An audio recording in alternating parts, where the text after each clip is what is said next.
Nous sommes de retour avec le chapitre 6 de notre roman Sous le voile de la mariée.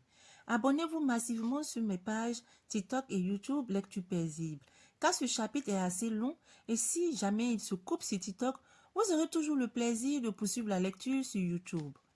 Aussi, partagez massivement la vidéo car une personne peut-être a déjà lu ce roman et voudrait la relire ou bien d'autres personnes prendront connaissance de ce roman et peut-être seront vraiment heureux de lire cette histoire. Sur ce, nous commençons.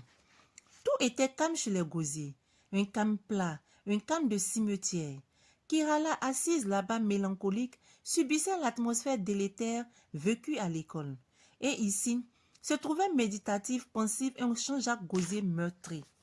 Tout l'indisposait, tout l'énervait. Il revoyait la folie de Fatime dans son bureau en présence de ses subalternes. Sa couronne de chef en avait été déchirée. Rien qu'à y penser, il continuait d'en être suffoqué. Cette nuit, tout silencieux, il se rappelait son malheur dû à l'excès de folie de Fatime Bamba.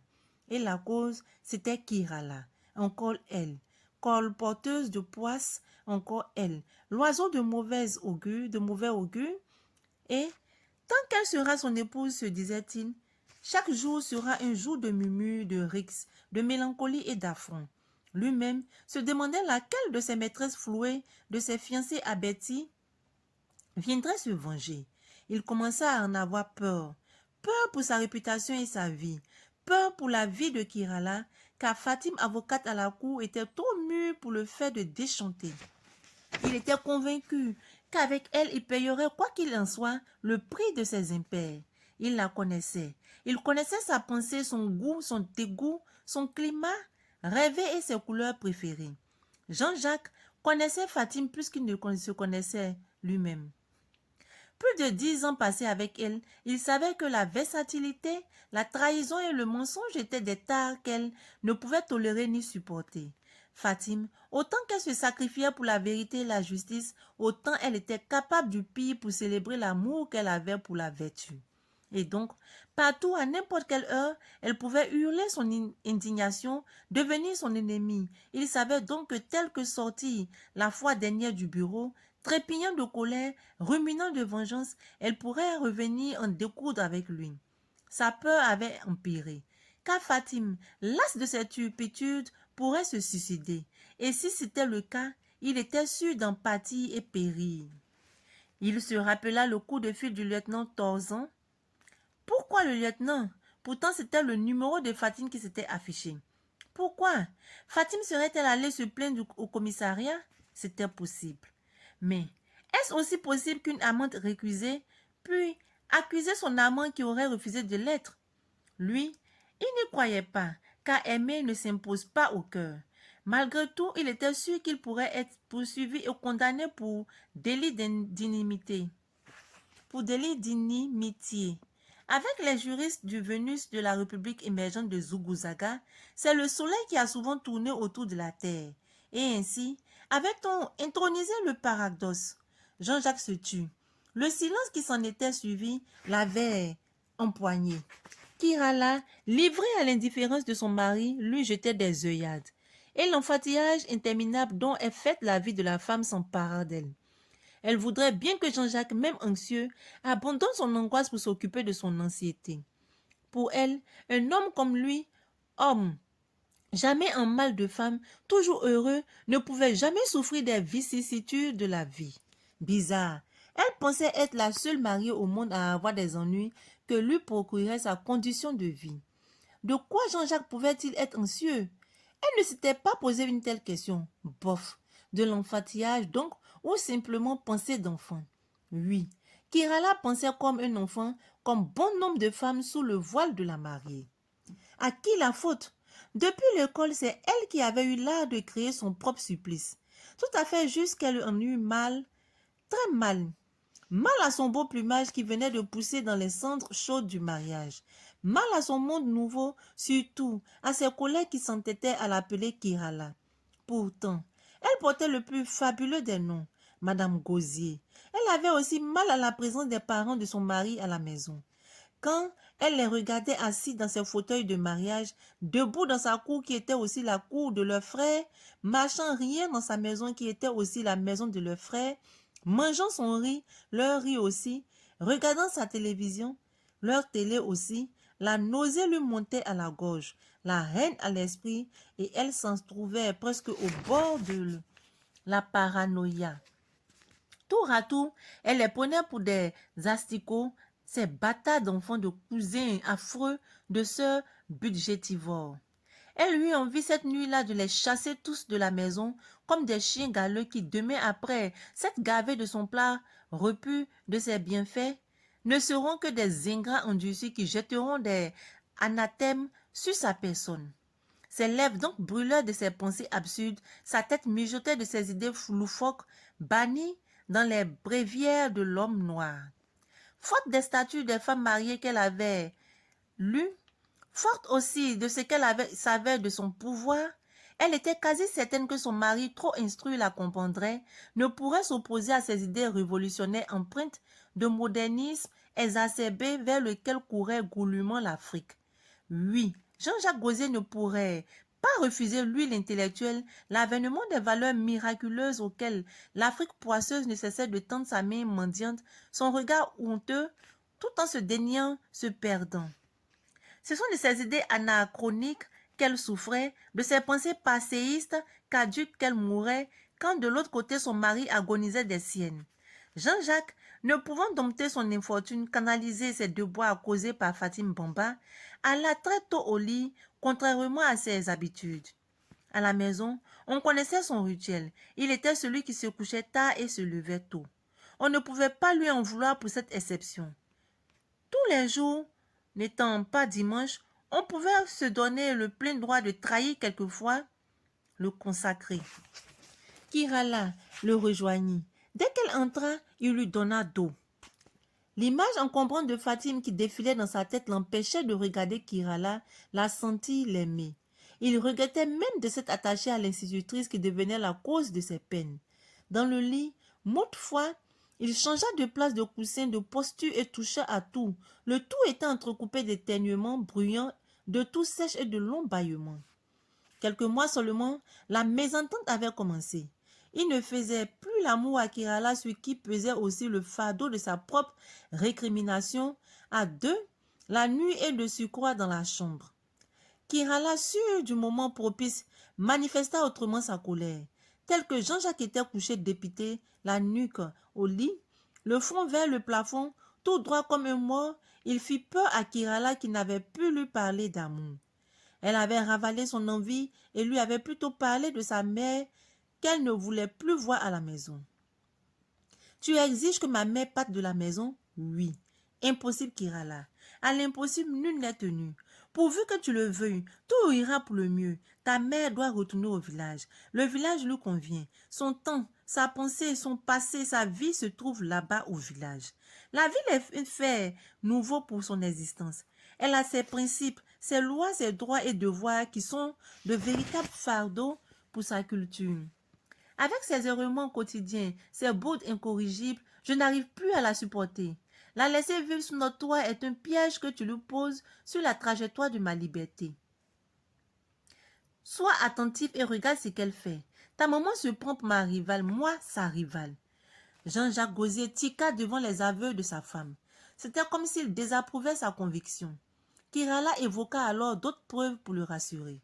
Je dis la vérité, Jean-Jacques. Ta mère me suspecte dans tous mes gestes. Partout, elle m'épie. Elle contrôle tout ce que je fais. Plus odieux, elle s'immisce dans nos causeries. Elle donne des ordres différents de mes ordres. Ici, c'est chez moi et non chez elle. Je ne suis donc pas avec une belle-mère, mais avec une rivale. Libère-moi de ces excès.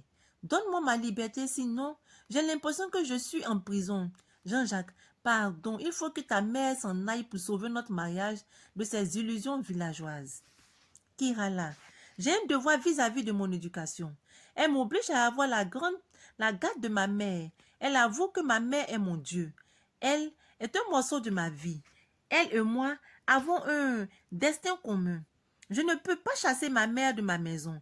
Accepte-la telle qu'elle est. Ne lui demande pas d'être un ange. Si tu lui en veux, c'est que tu m'en veux. Nous sommes tous deux le même nœud gaudien. La même goutte d'eau, le même sang, le même esprit. C'est cela que l'Afrique m'a inculqué et légué. Pardon, je t'en prie, Jean-Jacques. Cesse de délirer. Laisse notre vieille Afrique mourir de sa belle mort. Elle n'a plus rien à nous enseigner. Elle a été incapable de nous sauver de cet art. C'est à nous, fils intellectuels, de la réhabiliter. Moi, j'ai beaucoup vécu dans le pays des Blancs et j'ai compris que nul ne peut être grand s'il n'a de repère que sa culture. Penser faire agir selon le modèle d'autrui ne va jamais nous libérer de nos tares. On n'est jamais fort dans la force et dans le concept de celui qui domine. J'ai compris là-bas, depuis le pays des Blancs, que le retour aux sources est la seule issue pour la victoire de notre race sur le temps qu'il aurait dépossédé de son génie. Jean-Jacques, tu parles de quel retour à quelle source? Attention, ne ratons pas de retourner à nos vieilles sources qui, en grande partie, nous ont confinés dans l'obscurantisme. Soyons prudents. Si nous le faisons avec empressement ou même aveuglement, nous resterons encore longtemps dans les ténèbres. Il y a certaines sources comme la polygamie, les funérailles pompeuses, la dot faramineuse, la sorcellerie et cette démentielle hospitalité nous devons jeter aux mouches. Que nous devons jeter aux mouches. À mon sens, ce sont les gouffres vers lesquels nous ne devons plus retourner. Oui, ne retournons plus vers des sources qui nous maintiennent dans la léthargie. Que l'amour pour notre source ne nous prive pas de pas vers la lumière. Laissons donc l'Afrique mourir si nous ne pouvons rien gagner. De son retour vers ses valeurs ancestrales, n'ayons point honte de faire comme les Blancs. Leur vie en la matière est un exemple à copier. Ah, je tombe des nues. Tu veux qu'on fasse encore comme eux pour tuer notre dignité, assassiner notre culture? Comprends une chose, rien de notre mode de vie n'est pervers ni vicieux. Tout dépend de notre manière de penser et de croire en cette culture. Regarde, ma mère est comme ma racine. Chassée de chez moi, je tombe. Loin de moi, je meurs. Mes enfants, mes frères, mes sœurs, mes cousins sont comme mon feuillage. Sans eux, je ressemble à un arbre dénudé, exposé à la canicule et aux intempéries. Canicule et intempéries sont des sorciers et des ennemis. Un arbre ne peut être cet arbre connu s'il n'a ni racines ni feuillage. Ne les chasse pas, sinon tu vas tracer le chemin de ma mort. Le seul défi qui nous attend, c'est de marcher sur la lune comme les Blancs. Et non manger seul, vivre seul. Que veut dire manger et vivre sans les autres? La solitude, notre Afrique en a marre. D'ailleurs, pourquoi exister sans les autres? À quoi répond cette vie dans la solitude? Est-ce cela la voie de notre émancipation? Non, je ne crois pas. Pour moi, il existe un seul remède à notre retard. C'est de donner de la valeur à ce qui nous fait. Nous devons être nous-mêmes. Être nous-mêmes, c'est imprimer nos propres sceaux sur ce qui nous distingue des autres peuples et non de recourir aux valeurs dont nous restons toujours étrangers. Que ton idéal sur l'envol du siècle mouvant ne nous empêche pas de marcher héroïque sur le sentier de la révolution. Qu'il ne nous fasse pas perdre de vue le but à atteindre, surtout le destin à rêver pour nos enfants. Si tu y tiens, nos enfants ne pourront pas bien s'épanouir dans le flot d'une hospitalité vorace. Nos parents à qui nous donnons à manger, plus on leur dresse le lit, plus profondément ils dorment. Leur ouvrant grandement nos portes, ils feront un jour de nos maisons leur asile. Pour les aider à gagner leur vie, il faut les jeter dans la rue, fermer à leur nez les portes de la paresse. Plus on souffre, moins on joue avec la vie. On ne peut mieux vivre dans l'aisance empruntée. Toute aisance non conquise est l'opium des paresseux. Te disant donc de chasser tes parents, je les pousse certes à souffrir, mais surtout à rêver eux-mêmes de leur destin. C'est donc de leur départ de chez nous que dépend l'aisance de nos enfants. Sinon, on ne pourra guère les priver de rance si demain nous tirons la révérence. Que ton retour aux sources ne soit point le malheur qui poursuivra nos enfants. Madame, et si nous mourons demain, qui sera le tuteur de nos enfants? Bien sûr, mes frères, mes neveux et mes cousins. Nous devons prouver au reste du monde que l'hospitalité n'est point une fatalité. Si ailleurs on a réussi à béatifier l'individualisme, ici chez nous, on peut réussir à diviniser la culture de l'hospitalité. N'ayons pas toujours comme modèle de vie leur mode de vie. Nous sommes aussi des hommes. Prouvons au reste du monde que notre maison est la maison de tout le village. Cela n'est pas toujours néfaste à notre société. C'est notre communisme, notre socialisme. Moi, je veux vivre avec tous ceux qui me sont proches. Car je sais bien que la vie est un passage terrestre. Cette tranche de vie à passer ici-bas est faite pour la partager entre nous les hommes. En pensant comme tu penses, c'est sans espoir pour les orphelins, sans vie pour tous ceux desservis par les catastrophes de la nature, dépossédés par les impondérables de la vie. Tel que tu penses, la terre est en péril et l'épée de Damoclès plane sur la tête de chaque individu. Jean-Jacques, je veux te dire une chose plus importante de tout, laquelle? Arrête de me parler de l'Afrique et de ses nombreux problèmes insolubles. L'Afrique est malade, profondément malade. Moi, j'ai une seule préoccupation, laquelle? Tu refuses de m'aimer. Jean-Jacques se gêna. La honte l'avait empêché d'évoquer la raison. Bof, c'était aussi sur cette Afrique qu'il revendiquait. Dans cette Afrique-là, la honte fait foi. Elle empêche de vivre mieux, de vivre bien. Il ne pouvait dire à Kirala qu'elle ne lui faisait plus l'amour comme il le souhaitait. Chez Kirala, l'habitude avait tué la manière. À peine s'était-il couché que son téléphone sonna. La première idée qui lui vint en tête, c'était de consulter sa montre. Il était 2 heures du matin. Fâché, il refusa de décrocher et le murmure s'ensuivit. Vraiment, c'est exagéré. Depuis un certain temps, il refuse de répondre aux appels tardifs et ses appels suspicieux, malgré tout, avaient continué. Kirala, toujours méditative, l'obligea à y répondre. Décroche Jean-Jacques, on ne sait jamais. Peiné dans la colère, le téléphone décroché, une voix anonyme lui annonça une triste nouvelle. Fatim Bamba est victime d'un accident grave. Actuellement, elle est dans le coma. On vous prie de venir urgemment. La nouvelle lâchée sur son visage fit des vagues dans son corps frissonnant. La sueur coula sur son visage. Il lui fut impossible de s'affoler. Kirala, qui le regardait, imagina la gravité de la nouvelle. Elle l'entendit vociférer de toutes ses forces. « Ah bon? Elle est dans le coma? » « Oui. » Un sentiment de culpabilité l'étreignit. Il sut qu'il était la cause de ce drame. « Qui êtes-vous? Dites-moi, qui êtes-vous » L'interlocuteur ne lui répondit pas. Pour lui, son identité n'était pas l'essentiel. Le plus urgent, c'était de sauver Fatim du coma. Après un silence qui dura 2 minutes, il lui indiqua le lieu avant de raccrocher. « Nous sommes à la Pisame et plus rien, et plus rien. » Cette voix s'était effacée, éteinte. Lui, à court d'unité, n'avait pu le rappeler, mais il avait cru à la nouvelle. Tout redevient calme. L'image de Fatim encombrant sa tête lui parut plus attrayante que jamais. La peur l'agita, le doute l'envahit. Lâché par ses nerfs, il cria « Mais pourquoi? Pourquoi ce malheur ?» Kirala, effrayé, brusquement se tient debout. « Jean-Jacques, qu'est-ce qui se passe ?» Il ne pouvait lui parler de Fatim. Les deux sont des irréductibles rivales. Moult fois, elles se sont battues au marché, dans la rue, à l'école, au parquet. Il résolut de ne rien lui dire. « Pourquoi te lamentes-tu? Dis-le-moi. » Il resta silencieux, rien que plus le silence. Oui, le silence, qui n'était ni l'aveu ni le mensonge. Il était un silence lourd que ne pouvait décrypter Kirala. Pris de remords, il se leva lentement du lit, ouvrit le placard, il tira son pantalon, sa chemise, les enfila illico et tenta de sortir.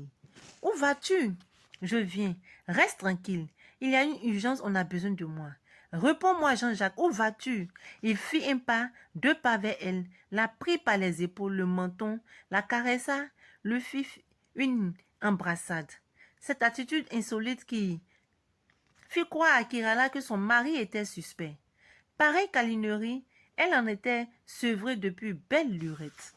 « Je viens, ma chérie. » Ce nom de caresse perdu dans les ruines de l'amour fut surface et avait surpris Kirala. Quand l'homme devient docile, c'est qu'il y a bien anguille sous roche. Kirala comprit que Jean-Jacques lui cachait la vérité. « Tu n'iras nulle part sans moi, ordonna-t-elle. Jean-Jacques s'énerva. Kirala n'en avait pas été surprise. La colère inexplicable de Jean-Jacques est toujours une échappatoire, un autre refuge.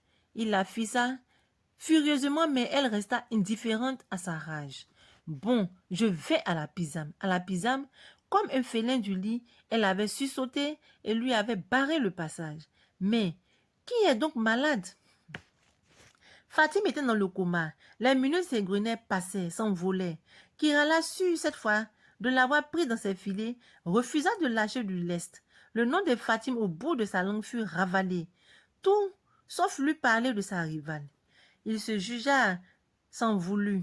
Le fautif, c'était lui, Jean-Jacques Gosier, puis, poussé par il ne sut quelle force, il lâcha enfin la vérité. Fatim est dans un coma. On a besoin de moi. Fatim, encore elle, tu n'as pas encore fini d'écrire la belle histoire de Fatim et toi, même mariée, tu continues de coucher avec elle. Quelle honte! Mais Fatim n'est pas ta femme, c'est moi ta femme, tu n'iras nulle part. Mais Kirala, sache raison garder. Je ne peux laisser Fatim mourir sans que je ne sois à son chevet. Elle fut ma fiancée, je l'ai connue. Elle pouvait être aussi ma femme comme toi. Après tout, c'est toi qui as gagné. Maintenant, tu as fait ton choix. Ce choix, c'est moi. C'est moi la mariée. Laisse donc Fatim mourir. Fatim fut un passé. Nous sommes à Zuguzaga. Chez nous, l'amour, une fois contacté, ne périt jamais du temps ni de l'espace. Et c'est pourquoi notre passé n'est jamais passé. Attention. La société me regarde et me jugera. La bague que tu portes au doigt et qui te donne tant de force et de pouvoir n'est pas l'image de notre coutume. Elle ne te donne pas le droit de disposer de mes sentiments. Je suis l'homme de mes terres ancestrales. Sache que Fatim est aussi ma femme.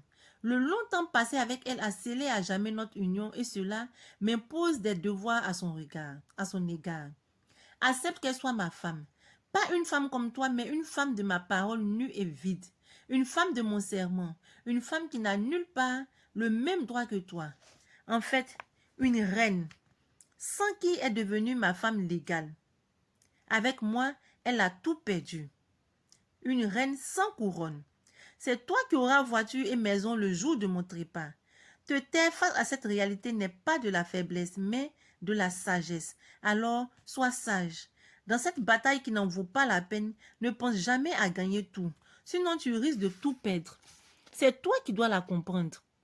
Dans ta main, tu as la rose et pourtant comme toi, elle a aussi compté les étoiles et marché pieds nus sur le long sentier épineux. Le seul gain qui puisse la soulager de ma part, c'est ma présence quand elle se trouve au fond de l'abîme. Je lui dois de la compassion. Je ne sais plus ce que tu veux devenir. Tu navigues au gré de tes intérêts. Tu évoques chaque fois les terres coutumières de Zuguzaga quand tu es pris mortellement dans les nasses du modernisme. Pourquoi t'es-tu marié légalement? La bague que tu portes n'est pas l'identité de notre culture. Tu as vraiment des pensées hybrides, des conceptions nzasa, qui ne permettent à aucune personne de savoir réellement au nom de quelle identité culturelle tu réponds. Je sais une chose, je suis ta femme et non Fatim. Fais comme bon te semble, mais chez moi le marin n'est jamais cette gomme qui peut effacer mon passé avec Fatim. Te voyant avec moi dans le même lit, mon passé avec Fatim est vraiment passé. Que veux-tu faire d'un passé aussi simple que celui vécu avec Fatim? Tu ne devrais pas être si cruel en lui souhaitant le pire. Ne me demande pas de vénérer ma rivale et d'applaudir des deux mains mon ennemi. Fatim est une ennemie à vie. Je ne peux pas prier pour son bonheur, mais pour sa mort afin que je sois seul et en paix. Ne me demande pas de me faire harakiri.